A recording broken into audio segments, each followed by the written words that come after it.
بسم اللہ الرحمن الرحیم۔ السلام علیکم۔ سعودی روزنامہ میں میں ہوں شہزاد کریم۔ سعودی وزارت داخلہ نے کہا ہے کہ کورونا وائرس کے کیسز میں مسلسل اضافے کے پیش نظر ایئرپورٹس، بندرگاہوں اور بری سرحدی چوکیوں سے آمد و رفت کے حوالے سے مکمل سفری پابندیوں کے خاتمے کی تاریخ میں توسیع کی گئی ہے۔ اب 31 مارچ کے بجائے 17 مئی 2021 سے سفری پابندیاں ختم کی جائیں گی۔ سعودی خبر رساں ادارے SPA کے مطابق وزارت داخلہ نے جمعے کو بیان میں کہا کہ سعودی شہریوں کے مملکت سے جانے اور واپس آنے نیز ہوائی اڈوں، بندرگاہوں اور بری سرحدی چوکیوں سے آمد و رفت کا شیڈول تبدیل کر دیا گیا ہے۔ اب سفری پابندیاں پیر 17 مئی 2021 سے مکمل ختم کی جائیں گی۔ اس سے قبل اعلان کیا گیا تھا کہ 31 مارچ 2021 سے سفری پابندیاں ختم کر دی جائیں گی۔ King Salman humanitarian aid and relief centre نے مختلف شعبوں میں تعاون کو فروغ دینے کے لیے عرب رضاکارانہ یونین کے ساتھ ایک معاہدہ کیا ہے۔ سعودی خبر رساں ادارے SPA کے مطابق King Salman humanitarian aid and relief centre کے اسسٹنٹ پرووائزر جنرل برائے پلاننگ اینڈ ڈیولپمنٹ اور عرب رضاکارانہ یونین کے صدر بوزا نے معاہدے پر دستخط کیے۔ عقیل الغامدی نے کہا کہ یہ دونوں تنظیمیں مشترکہ اہداف کی نشاندہی کرنے اور کمیونٹی سروس میں شرکت کے لیے ہم آہنگی کے ساتھ ساتھ سائنسی اور پیشہ ورانہ شعور اجاگر کرنے اور تجربات کے تبادلے کے ذریعے تربیت میں تعاون پر کام کریں گے۔ معاہدے کے تحت King Salman humanitarian aid and relief centre union کے ذریعے قائم کیے جانے والے رضاکارانہ ڈیٹا بیس تک رسائی حاصل کرنے کے ساتھ کانفرنسوں، ورکشاپوں اور نمائشوں سمیت دیگر شعبوں میں مشترکہ شراکت داری کو مضبوط بنانے کے لیے یونین کے کارکنوں سے فائدہ اٹھائے گا۔ واضح رہے کہ King Salman humanitarian aid and relief centre مئی 2015 میں قائم کیا گیا تھا۔ مرکز نے اب تک دنیا کے 53 ممالک میں مختلف قسم کے 1329 امدادی منصوبے مکمل کیے ہیں۔ ان منصوبوں پر 4.42 ارب سے زیادہ ڈالر خرچ کیے گئے ہیں۔ اس مرکز سے فائدہ حاصل کرنے والے ممالک میں یمن کا پہلا نمبر پر ہے۔ اس کے بعد فلسطین، شام اور صومالیہ میں امدادی منصوبوں پر کام کیا گیا ہے۔ یمن میں $3 بلین، فلسطین میں $360 ملین، شام میں $296 اور صومالیہ $192 ملین کا کام کیا گیا ہے۔ King Salman humanitarian aid and relief centre کی جانب سے انسانیت کی خدمت، امدادی اور ترقیاتی سرگرمیوں کے لیے عرب و دیگر اسلامی ممالک میں کئی منصوبے جاری ہیں۔ King Salman humanitarian aid and relief centre کی جانب سے انسانیت کی خدمت، امدادی اور ترقیاتی سرگرمیوں کے لیے عرب اور دیگر اسلامی ممالک میں کئی منصوبے جاری ہیں۔ King Salman humanitarian aid and relief centre کے 1367 منصوبے اور پروگرامز میں تمام بر اعظموں میں دنیا کے 54 مختلف ممالک شامل ہیں۔ سعودی عرب میں سرحدی محافظوں کی ترجمہ مسفر الکرینی نے کہا ہے کہ بری اور سمندری سرحدوں سے منشیات کی سمگلنگ کی متعدد کوششیں ناکام بنائی گئی ہے۔ 34 ٹن نشہ آور پتے کات، 781 کلو حشیش اور 9,71,676 نشہ آور گولیاں سمگل کی جا رہی تھیں۔ سعودی خبر رساں ادارے SPA کے مطابق الکرینی نے بتایا کہ جازان کے علاقے میں 488 kilo gram حشیش، 34 ton 485 kilo gram کات smuggle کر رہے تھے، جبکہ اسی ریجن میں 184 کلو گرام کات پکڑی گئی۔ نجران میں 293 کلو گرام حشیش اور الجوف ریجن میں 9,71,676 نشہ آور گولیاں ضبط کی گئی ہیں۔ ترجمان نے کہا ہے کہ سمگلنگ میں ملوث 121 افراد کو حراست میں لیا گیا ہے۔ ان میں سے 91 جیزان، 17 نجران، 10 اسیر اور 3 الجوف میں پکڑے گئے ہیں۔ یہ لوگ سرحد پار کر کے سعودی عرب میں داخل ہو گئے تھے۔ سرحدی محافظوں کے ترجمان نے کہا کہ سرحدی محافظ سعودی عرب کی سرحدوں کی حفاظت کے سلسلے میں پرعزم ہے۔ علاوہ ازیں تمام سعودی کسٹم کے افسران نے 14 ملین سے زیادہ نشہ آور گولیوں کی کوشش ناکام بنائی ہے۔ شاہ عبدالعزیز بندرگاہ دمام لکڑیوں کی تختوں کے کنٹینر میں نشہ آور گولیاں چھپا کر لائی گئی تھیں۔ سعودی خبر رساں ادارے SPA کے مطابق سیکیورٹی اتھارٹی محمد النعیم نے بتایا کہ شاہ عبدالعزیز بندرگاہ دمام لکڑیوں کا ایک کنٹینر پہنچا تھا۔ ایکس-رے آلات کے ذریعے تلاشی لینے پر 14,45,335 نشہ آور گولیاں برآمد کی گئی ہیں۔ سمگلروں نے تختوں کے اندر انتہائی فن کارانہ طریقے سے نشہ آور گولیاں چھپا رکھی تھیں۔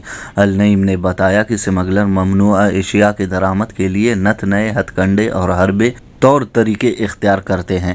سیکیورٹی افسران معاشرے کی سلامتی کو یقینی بنانے کے لیے غیر معمولی مستعدی سے کام لے رہے ہیں۔ فرانسیسی صدر امانوئل میخواں نے جمعے کو کہا ہے کہ جوہری معاہدے پر ایران کے ساتھ مذاکرات بہت سخت ہوں گے۔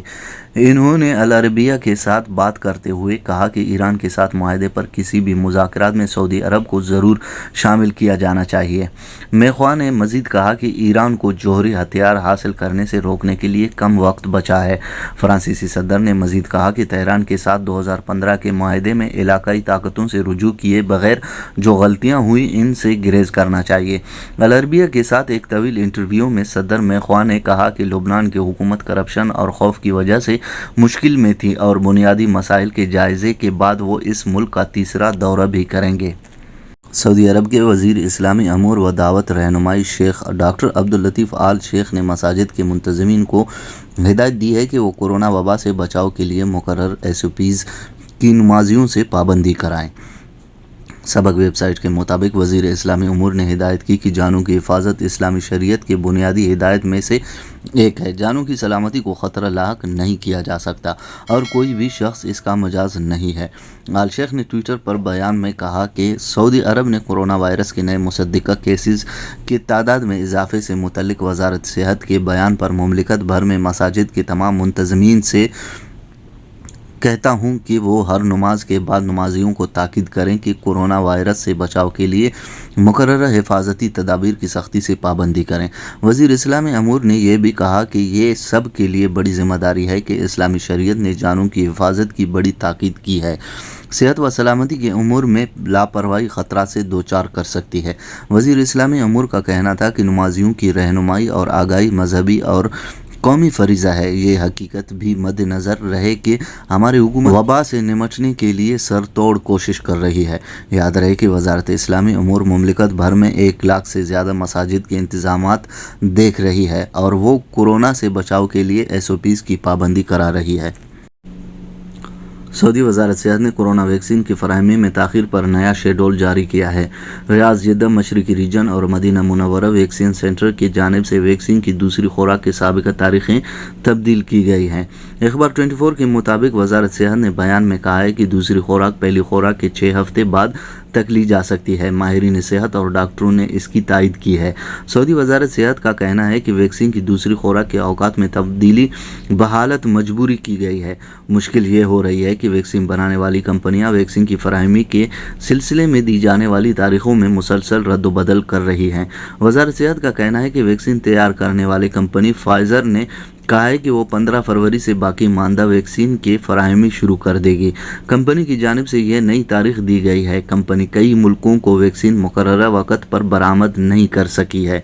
بیان میں وزارت صحت نے مزید کہا کہ اس سے قطع نظر کورونا ویکسین کی قومی مہم جاری رہے گی۔ مملکت کے تمام علاقوں میں ویکسین سینٹر کھولنے کا سلسلہ برقرار رہے گا۔ سعودی شہریوں اور مقیم غیر ملکیوں کی صحت و سلامتی کی تحفظ اور کورونا وائرس کو پھیلنے سے روکنے کی کوششیں پوری قوت کے ساتھ جاری رہیں گی۔ سعودی محکمہ ٹریفک نے کہا ہے کہ ٹریفک خلاف ورزیوں کی صورت میں ڈرائیونگ لائسنس کی تجدید نہ ہوگی اور نہ گاڑی کی ملکیت کی کارروائی کی جا سکے گی۔ المرصد ویب کے مطابق محکمہ ٹریفک کا کہنا ہے کہ ڈرائیونگ لائسنس کی تجدید اسی وقت ممکن ہو سکے گی جب ٹریفک خلاف ورزیوں کے جرمانے ادا کر دیے جائیں اور یہ اصول گاڑی کی ملکیت کی تبدیلی کی کارروائی کے لیے بھی ضروری ہے۔ بیان میں کہا گیا ہے کہ جب تک ٹریفک جرمانے ادا نہیں کیے جائیں گے اس وقت تک گاڑی کسی اور کے نام منتقل نہیں ہو سکے گی۔ محکمہ ٹریفک کا کہنا ہے کہ ڈرائیونگ لائسنس کی تجدید کے لیے سب سے پہلے فیس ادا کرنا ہوگا، جرمانے بھرنا ہوں گے اور طبی معائنہ کرانا ہوگا۔ یہ کام ابشر کے ذریعے آن لائن انجام دیا جا سکتا ہے۔ محکمہ ٹریفک کا یہ بھی کہنا ہے کہ دفعہ نمبر 71 کے بموجب ڈرائیونگ لائسنس اور گاڑی کی ملکیت کارڈ میں بروقت توسیع نہ کرانا بھی ٹریفک خلاف ورزی ہے اور اس پر جرمانہ ہے۔ سعودی خاتون ڈاکٹر ایمان المنصور جنہوں نے ملک کی پہلی کورونا ویکسین بنائی۔ ڈاکٹر ایمان المنصور نے پہلی بار ملکی سطح پر تیار ہونے والی ویکسین سعودی عرب کو فراہم کر دی ہے۔ امام عبدالرحمن بن فیصل یونیورسٹی سے بطور اسسٹنٹ پروفیسر وابستہ ڈاکٹر ایمان المنصور اور ان کی ٹیم نے